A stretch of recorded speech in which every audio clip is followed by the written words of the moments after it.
मंत्री शेख हसीना ने हफ्तों के प्रदर्शन के बाद आखिरकार इस्तीफा दे दिया। शेख हसीना देश छोड़कर भाग गई हैं। प्रदर्शनों में सैकड़ों लोग मारे गए। पिछले महीने से सरकारी नौकरियों में कोटा के खिलाफ प्रदर्शन हो रहा था। ये उनके 15 साल के शासन के दौरान सबसे खराब राजनीतिक संकट था। सोमवार को हजारों लोगों ने उनके सरकारी कार्यालय को जब घेर लिया तो वो हेलीकॉप्टर से भाग गईं। तख्तापलट के बाद वो भारत में आ गई हैं। यहाँ कुछ समय रहने के बाद वो लंदन शिफ्ट हो सकती हैं।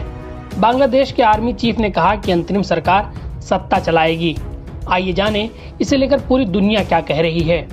यूके में निर्वासन में रहने वाले बांग्लादेश के मुख्य विपक्षी दल बांग्लादेश नेशनलिस्ट पार्टी के एक्टिंग चेयरमैन तारिक रहमान ने एक्स पर पोस्ट किया, हसीना का इस्तीफा जनता की ताकत को दिखाता है। उन्होंने आग्रह किया, आइए हम सब मिलकर बांग्लादेश का एक लोकतांत्रिक और विकसित राष्ट्र के रूप में पुनर्निर्माण करें, जहां सभी लोगों के अधिकार और स्वतंत्रता सुरक्षित हो। ब्रिटेन के प्रधानमंत्री कीयर स्टारमर के प्रवक्ता ने 10 डाउनिंग स्ट्रीट में संवाददाताओं से कहा कि स्टारमर हाल के हफ्तों में बांग्लादेश में हुई हिंसा से बहुत दुखी हैं। बांग्लादेश की स्थिति पर एक सवाल के जवाब में उन्होंने कहा, हम उम्मीद करते हैं कि लोकतंत्र की बहाली के लिए त्वरित कार्रवाई की जाए और बांग्लादेश में लोगों की सुरक्षा की दिशा में तेजी से कदम उठाए जाएं। स्टारमर के प्रवक्ता ने कहा कि शांतिपूर्ण विरोध के अधिकार की रक्षा की जानी चाहिए और कभी भी हिंसा नहीं होनी चाहिए और हम अधिकारियों से सभी शांतिपूर्ण प्रदर्शनकारियों को रिहा करने का आह्वान करते हैं।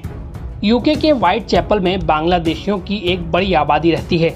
यहाँ तख्तापलट से कई लोग खुश नजर आए और जश्न मनाने के लिए सड़कों पर उतरे।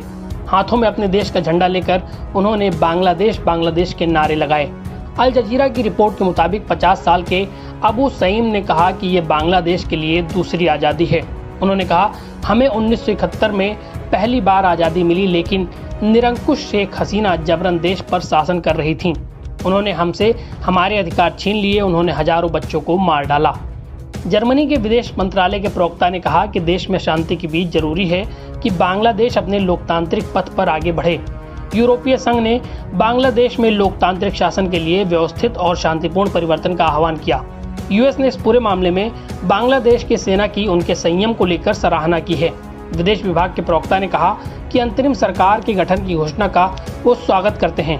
व्हाइट हाउस ने बांग्लादेश में लोकतांत्रिक अधिकारों का सम्मान करने का आह्वान किया। व्हाइट हाउस के प्रवक्ता ने कहा, हम आग्रह करते हैं कि अंतरिम सरकार का गठन लोकतांत्रिक और समावेशी हो। आज सेना ने जो संयम दिखाया है, हम उसकी सराहना करते हैं।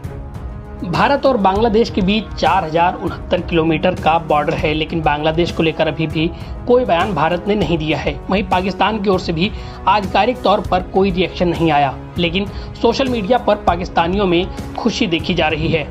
एक्स पर पाकिस्तानियों के पोस्ट देखकर लगता है जैसे बांग्लादेश फिर से पूर्वी पाकिस्तान बन गया है।